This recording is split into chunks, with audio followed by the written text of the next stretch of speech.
دو تین لفظ یہاں وضاحت طلب آ گئے. ایک تو ہے ینزل الملائکۃ بالروح من امرہ.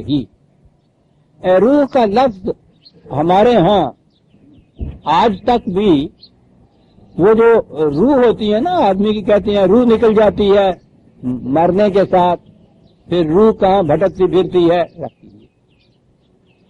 تو گویا ایک روح کا لفظ ہمارے ہاں عام ہے نا. اس کے لیے یہ جو تصور ہے روح کا, قرآن میں اس کے لیے روح کا لفظ نہیں آیا کہیں. انسان کی روح کا ذکر ہی کہیں نہیں ہے قرآن میں. روح تو ایک توانائی کو کہتے ہیں, خدا کے ساتھ تو یہ بات ہے. یہ اصل میں یہ پرانا یونانی تصور تھا جنہوں نے مادہ یا میٹر کے مقابلے میں کہیں تو انہوں نے اسپرٹ کا لفظ ایک ایجاد کیا, اور انسان کے لیے سول کا لفظ ان کے ہاں چلا آتا تھا.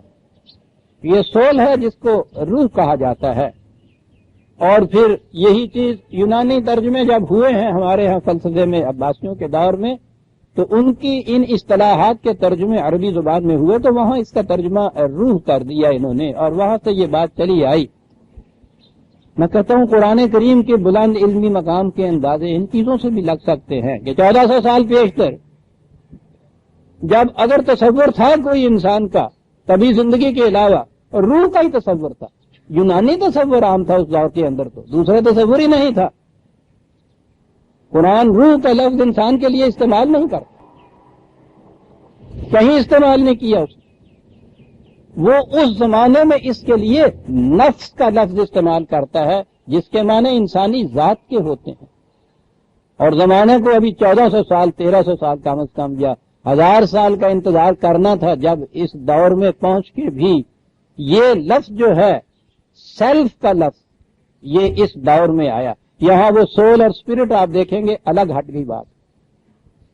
انہوں نے بھی یہ محسوس کیا, علمی اکتشافات کی بنا پر یہ محسوس کیا کہ یہ ایک اور شے ہے جسے انہوں نے سیلف کہہ کے پکارا.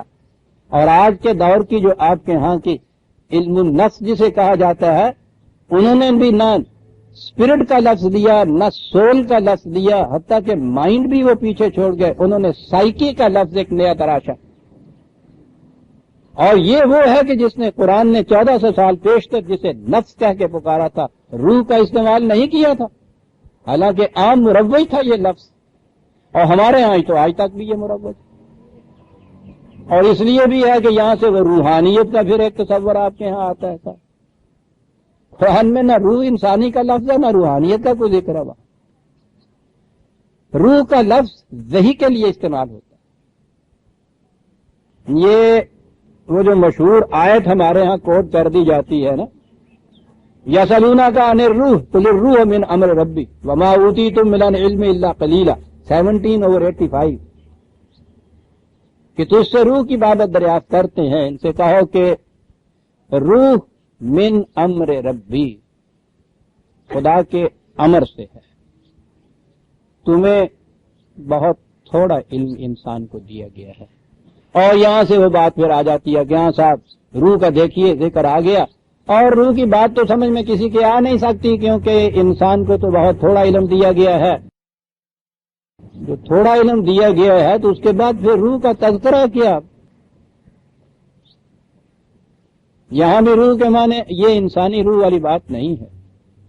میں عرض کروں گا تفصیل سے میں نے لکھا اپنے لغات میں بھی, اور وہ اس لیے نہیں کہ اس کے ساتھ ہی آیت جو ہے ہمارے ہاں تو ہو یہ رہا ہے نا کہ لا تقربوا الصلاۃ تک ہی پڑھتے ہیں, انتم سکارا جو ہے اگلا حصہ ان کے آتا ہی نہیں ہے.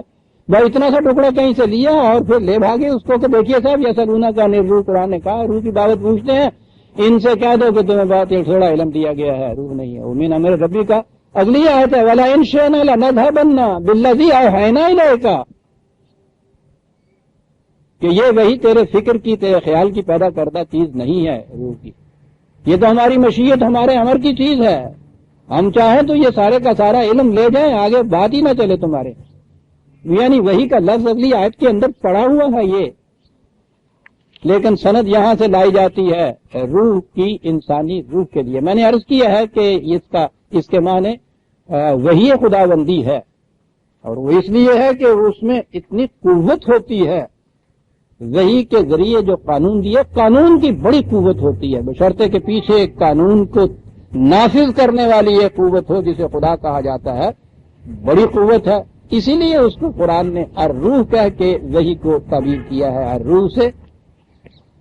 اور بالروح من امر ہی، پھر اگلا لفظ اس میں امر آتا ہے، اس کے متعلق بھی اس سے پیشتر کئی دفعہ ذکر آ چکا ہے، پھر اسے دوہرا دوں۔ یہ ایک ہمارے دور کا مغرب کا ایک فلاسفر ہے بڑا مشہور، پرنجل پیٹرسن۔ اس نے یہ کہا ہے کہ انگریزی زبان اگرچہ بڑی ڈیولپڈ ہے، لیکن ہماری بدقسمتی ہے کہ اس میں کریشن کے لیے، تخلیق کے لیے، پیدائش کے لیے ایک ہی لفظ ہے، کریشن۔ لیکن عربی زبان بڑی خوش بخت ہے اس ہمارے مقابلے میں کہ ان کے ہاں دو لفظ ہیں، امر ہے اور خلق ہے۔ اس نے کہا کہ ہر تخلیق سے، تخلیق اس وقت ہوتی ہے کسی شے کی جب وہ محسوس طور پر ہمارے سامنے آ جاتی ہے، اور اس محسوس دور سے پہلے ایک دور ہوتا ہے جب وہ عالم تخیل میں بات ہوتی ہے، پلاننگ اس کا ہوتا ہے، اسکیم وہ ہوتی ہے، سوچ کی بات ہوتی ہے، محسوس شکل میں وہ سامنے ابھی نہیں آئی ہوئی ہوتی۔ اس نے کہا کہ عربی زبان میں، اور پھر جس سے قرآن نے انتخاب کیا، یہ جو پہلا مرحلہ ہے خدا کی تخلیق، اس وقت تخلیق یا مخلوق کہلاتی ہے جب وہ ہمارے سامنے محسوس شکل میں شے آ جاتی ہے۔ اور اس سے پہلے کا جو مرحلہ ہوتا ہے جس میں ابھی وہ مشیت خداوندی، ارادہ الہی، اسکیم کے ماتحت، پلان کے تابع، نقشہ بنتے ہوئے جسے ہم کہتے ہیں، عام ہمارے الفاظ میں تصور یا تخیل میں وہ چیز ابھی ہوتی ہے، یہ جو ایک مرحلہ ہے جو ہمارے سامنے محسوس شکل میں نہیں آتا، قرآن نے اسے عالم امر کہا۔ اور جیسا کہ آپ کو معلوم ہے، میں نے شاید پچھلے درس میں یہ کہا، یہ امر کے معنی حکم کے نہیں ہیں، یہ بات کی بات ہے۔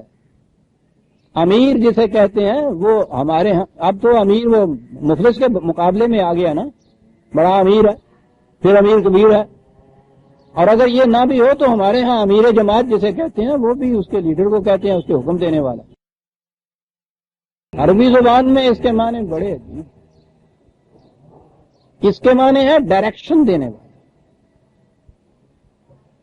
بڑا فرق ہے حکم دینے میں اور ڈائریکشن بتانے میں، راستہ بتانے میں نے کہا تھا نا کہ ان کے ہاں صحراؤں میں راستے تو ہوتے نہیں تھے، وہ چھوٹے چھوٹے پتھر راستے کے نشان کے طور پر رکھ دیتے تھے، نشانات راہ وہ بنتے تھے، یہ امور کہلاتے تھے، یہ پتھر، یہ امر کہلاتا تھا ان کے ہاں کا، راستے کی نشاندہی کرنا۔ حضرت عمر فاروق رضی اللہ تعالیٰ عنہ نے اس لقب کو پسند کیا تھا، اور اسی لیے کہا تھا کہ میں سمجھتا ہوں کہ اسلام میں قرآن کی روح سے جو نظام مملکت بنتا ہے اس میں سربراہ مملکت کی حیثیت ایک نشاندہی کرنے والے کی ہونی چاہیے، کہ جو امت کے لیے نشان راہ جو ہے اس کو متعین کرتا چلا جائے۔ اس لیے امیر المومنین بہت ٹھیک ہے۔ تو یہ تو عربی کے صحیح قاعدے کی روح سے تھی، انہوں نے انتخاب کیا، سامنے والوں نے فوراً پسند کیا، سمجھ لیا کہ امیر کے معنی کیا ہیں۔ اس کے بعد جس طرح سے وہ مملکت بگڑی، وہ سلطنت گئی، وہ نظام بدل گیا، دین مذہب میں تبدیل ہوا، امیر کے بھی معنی مختلف ہوتے چلے گئے۔ یہ امر کے معنی ڈائریکشن کے، یہ کیسا صحیح ہے یہ لفظ کہ وہ مرحلہ تخلیق کا جس میں ابھی نشاندہی کی جا رہی ہو کسی شے کی، اس کی ڈائریکشن متعین کی جا رہی ہو، وہ جو ایک مرحلہ تخلیق سے پہلے کا ہے قرآن اسے امر کہتا ہے۔